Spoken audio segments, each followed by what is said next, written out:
Morning students.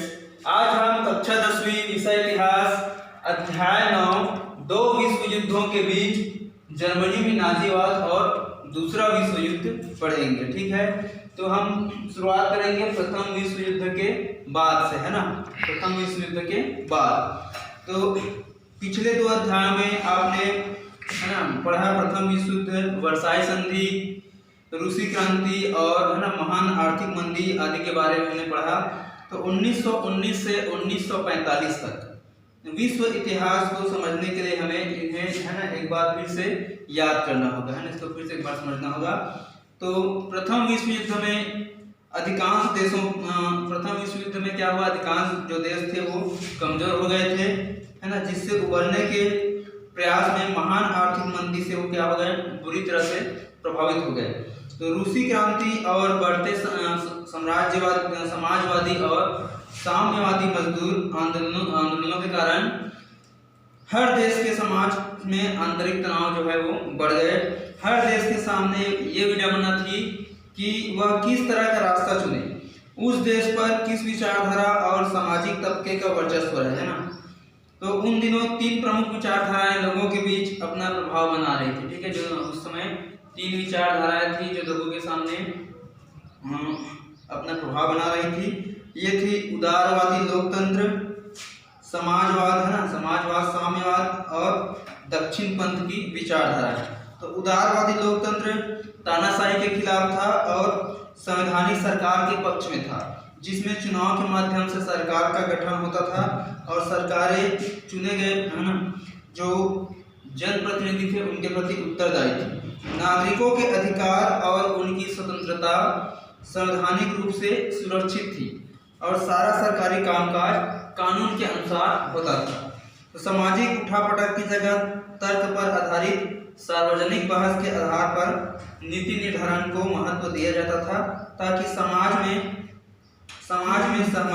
सहमति के आधार पर निरंतर विकास हो। 1919 के बाद कई देशों में उदारवादी संविधान बने और उनके अनुरूप सरकारें बनी, लेकिन व्यवहार में देखा गया कि उनमें भ्रष्टाचार के माध्यम से धनी वर्ग हावी रहते हैं और चुनाव में जो जीते प्रतिनिधि हैं वो वास्तव में लोगों का जो प्रतिनिधित्व उनको करना चाहिए वो नहीं कर पाते। तो उदारवादी व्यवस्था उन दिनों में अधिक सफल थी जहां संपन्नता थी और जहां सामाजिक तबकों के बीच में टकराव कम थी, है। तो जैसे ब्रिटेन और संयुक्त राज्य अमेरिका।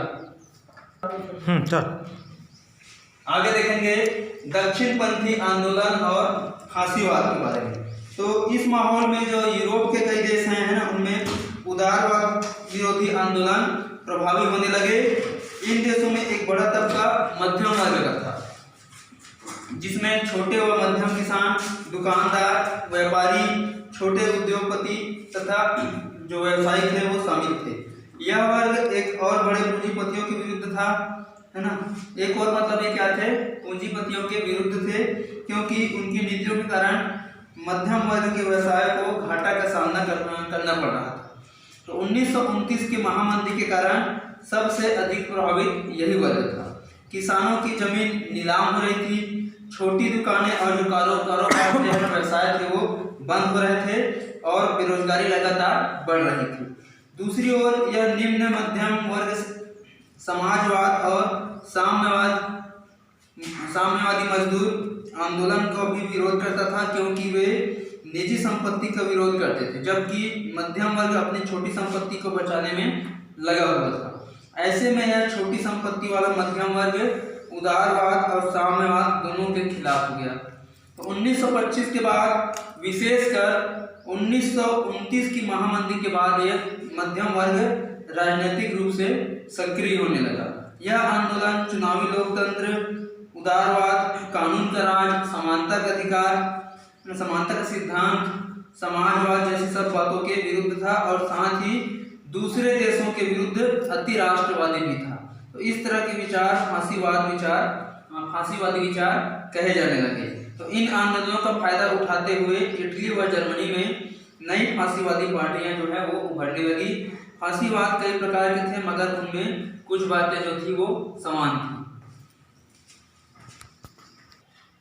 तो है ना, इनके बारे में थोड़ा सा हम कुछ बिंदुओं पर चर्चा करते हैं। पहला है ना, फांसीवाद के सिद्धांत के विरुद्ध वे अति राष्ट्रवादी थे।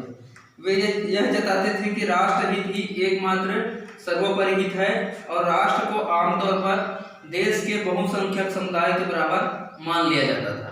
वे विश्व में अपने राष्ट्र का आधिपत्य स्थापित करना चाहते थे, जिसके लिए सैन्यवाद और युद्ध उन्माद पर वे जोर देते थे, है ना। दूसरा है, वे राष्ट्र के अंदर किसी प्रकार के द्वंद्व या संघर्ष, जैसे वर्ग संघर्ष, राजनीतिक जो दल है उनके बीच प्रतिस्पर्धा आदि को खत्म चाहते थे, मतलब खत्म करना चाहते थे। वे राष्ट्र के हाथ असीमित शक्ति देना चाहते थे, क्यों, ताकि वह ऐसे संघर्षों का हल अपनी ओर से तय करके, मतलब अपनी ओर से तय करके वो सब पर थोप सके। ठीक है, आगे के जो नियम सिद्धांत इसके बारे में हम अगले वीडियो में पढ़ेंगे। ठीक है डियर स्टूडेंट्स, थैंक यू।